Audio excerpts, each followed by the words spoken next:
नहमदहु व नसल्ली अला रसूलिल करीम अम्मा बाद। मुअज़्ज़ज़ सामिईन किराम, आज मैं क़ब्र के बारे में कुछ रोशनी डालना चाहता हूँ कि क़ब्र में हमारे जब मुर्दे जाते हैं उनके बाद उनके साथ क्या होता है। तो सबसे पहले मैं यहाँ से शुरू करता हूँ कि जब इंसान के मरने का वक्त होता है उस वक्त क्या होता है। तो दुनिया में दो तरीके के इंसान हैं, या तो नेक है या तो बुरे हैं, या तो जन्नती हैं या जहन्नमी हैं। तो मैं नेक रूह की, नेक इंसान की जान कैसे निकलती है पहले उस पर रोशनी डालना चाहता हूँ। अगर मरने वाला इंसान नेक है, जन्नती है, तो आसमान से उसके लिए दो फरिश्ते आते हैं मौत का वक्त होने से चंद मिनट पहले, और उस मरने वाले के दाएं तरफ बैठ जाते हैं। और उस फरिश्ते दोनों सफ़ेद पोशाक में होते हैं और वो जन्नत से कपड़ा लेकर आते हैं। उसके बाद जब मरने वाले का वक्त पूरा हो जाता है तो मलकुल मौत आते हैं, उसकी रूह निकालते हैं। और रूह निकालने की नेक इंसान की कैफियत ये बयान की गई है, जैसे मटके के अंदर पानी रखा जाता है और उसमें टोटी लगी रहती है, तो टूटी चालू कर दो और पानी आसानी से निकल आता है।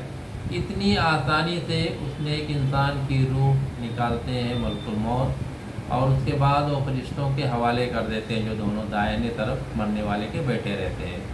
वो फरिश्ते वो रूह को, वो पाकीज़ा रूह को लेकर आसमान पर जाते हैं। आसमान पर उनसे सवाल किया जाता है कि किसकी रूह है। तो दोनों फरिश्ते जवाब देते हैं कि वो फ़लाँ बिन फ़लाँ की रूह है। बाप का नाम भी साथ में लिया जाता है। और ये भी फरिश्ते दोनों कहते हैं जिसको लोग दुनिया में अच्छा कहते हैं, यानी जिसकी लोग सब तारीफ़ें करते हैं।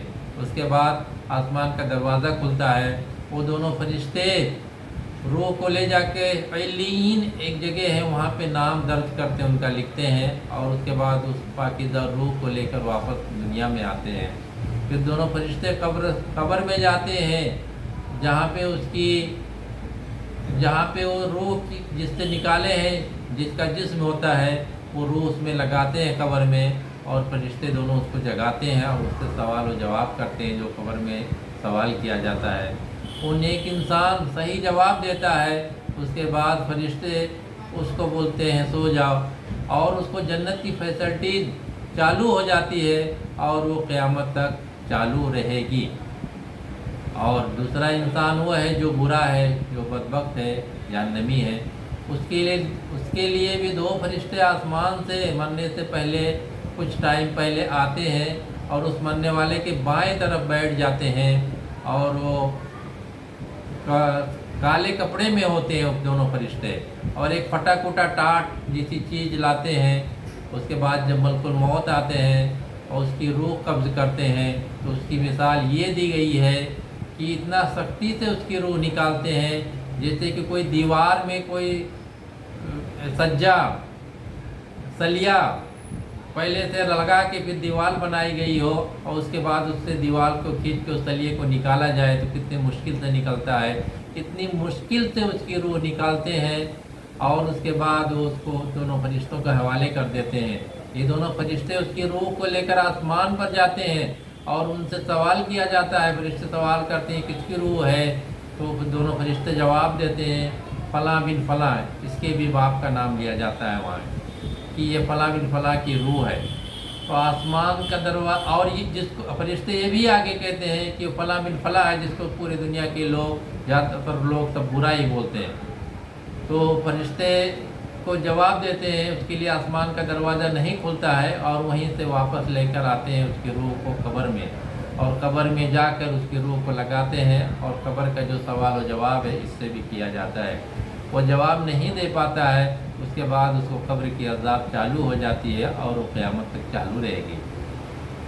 ये हर इंसान को इससे गुज़रना है, चाहे वो नेक हो चाहे बुरा हो। ये कैफियत से सबको गुज़रना है, सबकी रूह निकलनी है। जो कुल्लु नफ्सिन ज़ाइक़तुल मौत, हर नफ्स को मौत की मज़ा चखना हो, चाहे वो अम्बिया हो, चाहे वो सिद्दीकीन हो, चाहे वो शुहदा हो, सबको मौत का मज़ा चखना है। تو اس لیے ہمیں اور آپ کو آج کی اس مصروف دنیا میں ہمیشہ موت کی تیاری میں رہنا چاہیے. کب ہماری روح قبض ہو جائے کچھ پتہ نہیں ہے، اور اللہ تعالیٰ سے دعا کرتے رہنا چاہیے کہ اللہ تعالیٰ ہمیں کو نیک بنائے، اور جب ہمارا خاتمہ ہو، جو ہماری روح قبض کرنے فرشتے آئے تو نیک لوگوں کی جو روح قبض کرتے ہیں وہ فرشتے آئے ہمارے پاس، ہمارا خاتمہ ایمان پر ہو اور ہمارے پاس اتنا عمل صالح ہو کہ مرنے کے بعد اللہ تعالیٰ ہم کو جہنم کی آگ سے بچائے اور قبر کے عذاب سے بچائے اور جنت الفردوس عطا فرمائے. وآخر دعوانا ان الحمد للہ رب العالمین.